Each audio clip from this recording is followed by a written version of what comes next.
Today is day 342 of the October 7th war. The first item I want to discuss today is this. UN Secretary General Antonio Gutiz said that Israeli airstrikes targeting Hamas terrorists at a school being used as a shelter in Gaza killed 6 staffers from UNRWA. Gutiz tweeted, "What's happening in Gaza is totally unacceptable. 6 of our UNRWA colleagues are among those killed." UNRWA called it the highest death toll among its staff in a single incident. That sounds very serious. What does the IDF say about this? Well, I just saw a statement posted by Lieutenant Colonel Nadav Shoshani, the international spokesman of the IDF. Let me read it to you in full. He said yesterday the Israel Air Force conducted a precise strike on terrorists who were operating inside a command and control center embedded within a compound that previously served as the Al-Jaouni school in the area of Nusayrat in central Gaza.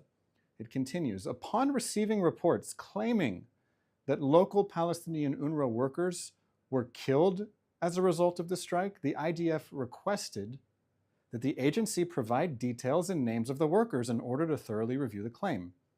To date, no answers have been provided by UNRWA despite repeated requests. Statement ends, furthermore, an IDF inquiry suggests that a significant number of the names that have appeared in the media and on social networks are Hamas terrorist operatives who took part in terrorist activities against the citizens of the State of Israel and IDF troops. Everyone's always asking me, what can they do? Well, here's something. Whenever UNRWA says that its employees were killed in a strike, and Israel says that actually the IDF targeted Hamas terrorists, there's a very simple question to ask UNRWA. What are their names? What are their names? You almost never see UNRWA publish the names of the employees it said were killed. Is that strange? Why is that? Think about it. Give me your answer in the comments. Here's something you won't hear me say very often. A European Parliament is doing something right. The Swiss National Council has called for the immediate suspension of contributions to UNRWA and for the replacement of UNRWA by a more competent aid organization. This is a big deal. The head of UNRWA, Philippe Lazzarini, is Swiss. He tried to prevent this motion from passing. Swiss lawmakers saw the truth. UNRWA is corrupt. UNRWA is filled with Hamas sympathizers. UNRWA employees participated in the October 7th massacre. In an intercepted phone call on October 7th, an UNRWA teacher can be heard saying, "We have female hostages. I captured one." This is what UNRWA donors are funding. For years, the government of Gaza, Hamas, invested its money in weapons and tunnels. Hamas knew that UNRWA would pay for health and education in Gaza. This arrangement is insane. The Swiss parliament is right to try to end it. The measure now goes to the upper house. Let's keep up the pressure until UNRWA is gone. Now here's an astonishing news item. Israel's media is reporting Hamas made $500 million from humanitarian aid deliveries since October 7th. That's billion, $500 million with a B. Here's how it works. Over 200 aid trucks enter the Gaza Strip daily from Israel. Some of this aid reaches UNRWA warehouses if UNRWA picks it up in the first place. Hamas takes the aid from the UNRWA warehouses and then sells it to the Gazan population. Hamas uses this free money to pay its fighters. Is this why the UN and NGOs keep pushing the starvation lie? So that Hamas will get more money, so that Hamas can stay in power, so that Hamas can carry out more massacres? UNRWA is a Hamas front. Its employees are tied to Hamas. Humanitarian aid from generous international donors is just another revenue stream for UNRWA's Hamas bosses. It's a disgrace, and it's another reason why UNRWA must be dismantled. Why is this important? Israel is breaking Hamas on the battlefield. Israel's Minister of Defense, Yoav Gallant, shared a letter that Hamas brigade commander wrote to Hamas head Yahya Sinwar.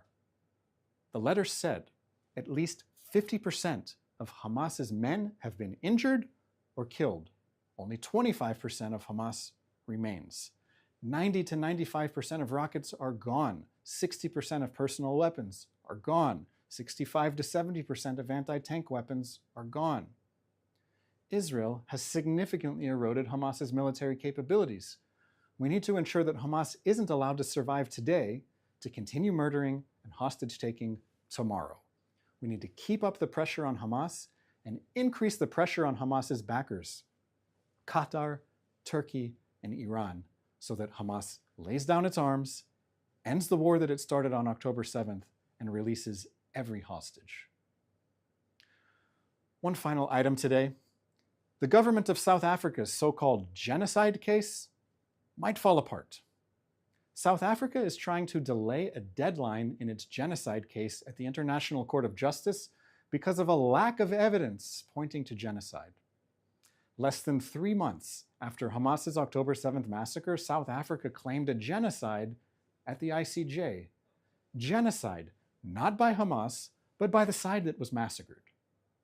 Nearly a year after Hamas's October 7th massacre, South Africa is asking the ICJ for more time to find the proof.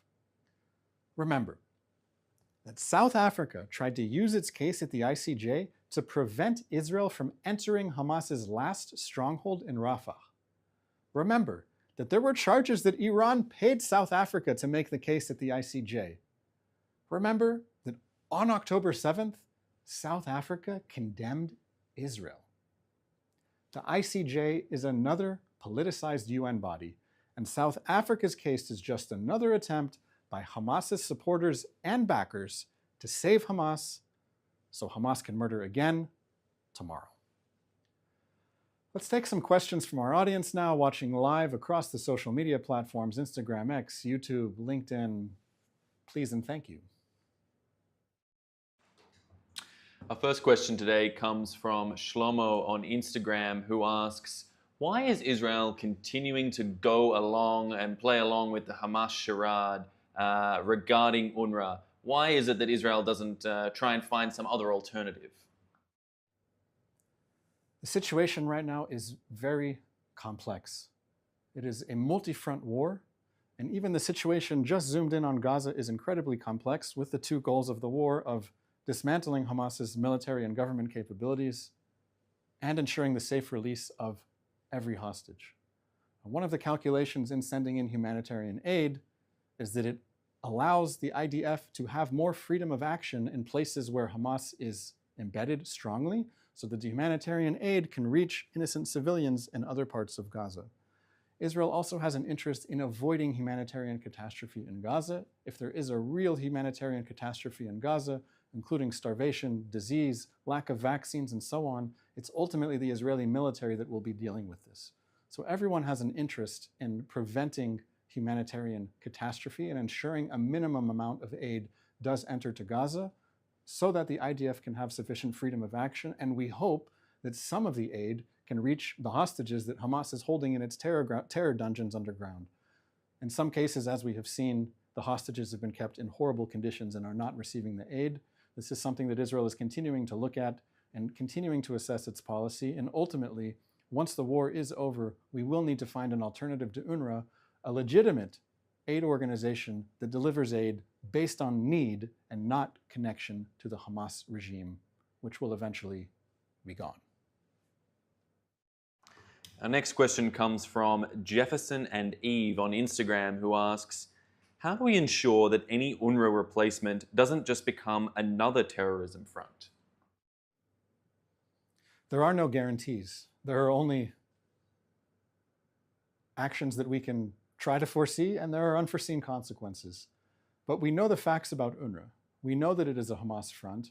We know that it is a huge employer in Gaza. We know that UNRWA is not really an international organization. It's a Palestinian organization with Palestinian staffers and Palestinian employees, and it's employing local Palestinians in Gaza. Who are the local Palestinians in Gaza? You guessed it, Hamas is a significant portion of the locals in Gaza that UNRWA is hiring. Whether they are part of Hamas's military is one thing, whether they are sympathizers, whether they are helpers, whether they are family members. It's run like a mafia in Gaza, and the main indication of that is the amount of Palestinians in Gaza that it's employing. A lot of people think UNRWA is this UN international organization. It's not true. The head of UNRWA is always a foreigner, usually a Westerner, but that's just to cover up the fact of what UNRWA really is, which is a Palestinian organization that is keeping the hope alive that one day the original refugees from 1948 and their descendants, who number 5 million, will ultimately return to their ancestral homelands to conquer Israel and to change its name to Palestine. So the bar is pretty low for finding an aid organization that doesn't do that. I can think of other aid organizations that give based on need and not based on political protection. I'm thinking about the UNHCR and World Health Organization and others. There are many that would do a better job of UNRWA at providing aid based on need. We need to remove politics from humanitarian aid, and UNRWA is Exhibit A in what happens when you mix politics with aid. Our next question comes from Manalish on Instagram, who asks, what is the best way to reach out to UN organizations? I feel like they don't respond to voicemails or messages through their website. As far as I'm concerned, the best way to reach out to UN organizations is by publicly shaming them and by reaching out to your own governments that are funding these UN organizations. The UN itself does not answer to individuals around the world. The United Nations is an organization composed of its member states, and it is these member states that have the ability to shape the way that different UN agencies operate. Now, specifically with UNRWA, it has the name UN in its title, UNRWA, United Nations Relief and Works Agency. That gives people the impression that it is a United Nations organization like many other different bodies that receive directly funding from the United Nations. But UNRWA is not that. UNRWA receives its money separately from the United Nations. So of all the countries in the world that are giving X amount of money to fund and operate the United Nations, that's completely separate from UNRWA. UNRWA does its fundraising separately, and you can go to UNRWA's website and see where their money comes from. You can see which countries are backing UNRWA the most. We're talking about the United States, the European Union, Germany, Sweden, Switzerland. These are the countries that are choosing to give money to UNRWA, and therefore it's up to the citizens in these countries to pressure their own governments in their own way to ask their government to stop funding this Hamas front group, which is what UNRWA has become. So the best way to do it is by engaging in local politics, public pressure, a bit of shaming.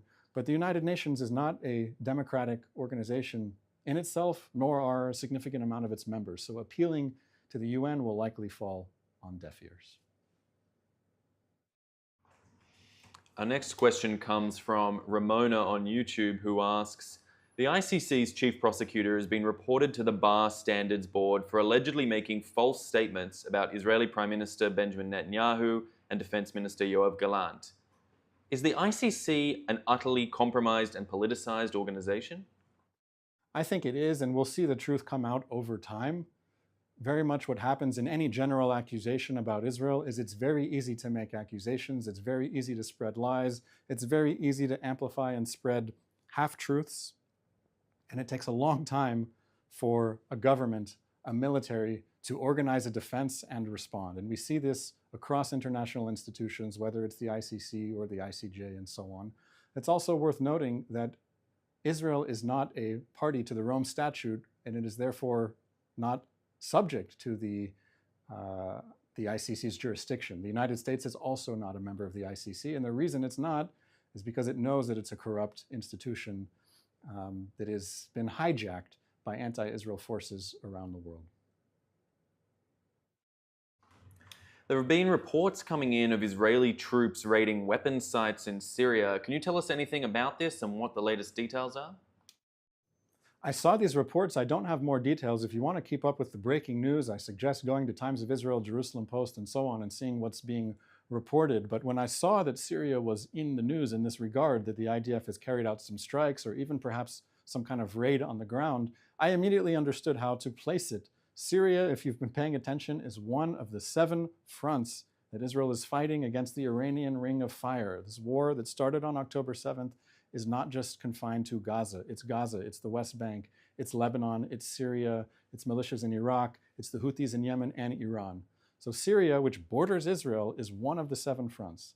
Now, it's been more than a decade since the Syrian civil war broke out in 2011, and Syria effectively collapsed at that time as a state. Okay? The Assad regime was fighting against rebels. You had 6 million internally displaced refugees in Syria and another 6 million refugees leave Syria and go elsewhere in the world. That's more than half of the population of Syria at the time became refugees. So there was a huge power vacuum in Syria, and the Assad regime called on some friends to help it win the war against its own people. The Assad regime called in a foreign air force, that was the Russians. So the Russian Air Force is operating in Syria on the side of Bashar al-Assad. This is something that Israel has had to deal with for the past 10 years.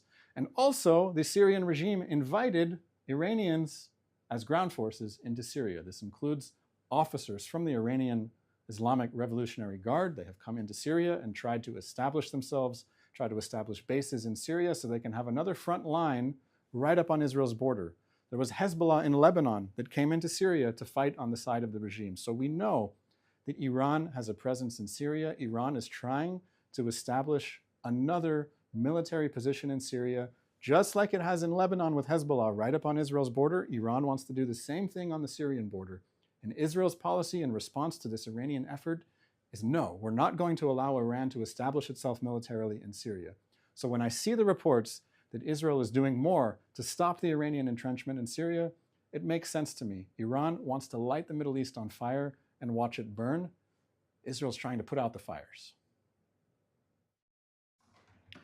And our last question today comes from Talia on Instagram, who asks, with less than a month to the October 7th anniversary, how can Jews and supporters of Israel around the world prepare for this horrible, horrible day of remembrance? Unfortunately, it's not just the one-year anniversary of the October 7th massacre, but it comes at a time where the war is ongoing. This is not a period of time where we say, oh, October 7th was back then, and it's still going. We have to remember, it's still October 7th. There are still Israeli hostages in the terror dungeons in Gaza. So as important as it is to look back and remember and to experience solidarity and to rally for what we believe in, we must also look at the present and the future, and that this is not over yet. We need to increase the pressure on Hamas and Hamas's backers, Qatar, Turkey, and Iran, so that Hamas will feel the pressure, that Hamas will stop demanding an impossible ransom to ensure the safe return of the hostages and the end to this war. I hope in another 365 days we're not marking the second anniversary of the October 7th war while the war is still going on. I hope the war will be over. I hope the hostages will be home. I hope that Hamas will not be in power in Gaza anymore, and we can seriously talk about a day after. But until that happens, we need to stay focused on the war, on our messages, and I hope next year, the situation will be different. And it will only happen if we stay together and remember what we are fighting for. That's all the time we have for today. We are here Sunday to Thursday, 3 p.m. Israel time, 8 a.m. on the East Coast. We're on all the platforms. And as always, please follow me personally on social media. On Twitter, X, my name is Paul Rubens, P-A-U-L-R-U-B-E-N-S. And on Instagram, Ruby Guides Israel, R-U-B-Y Guides Israel. If I wasn't able to get to your question in this live, feel free to send me a DM, and I hope to hear from you. Wishing you all the best and a safe and quiet weekend.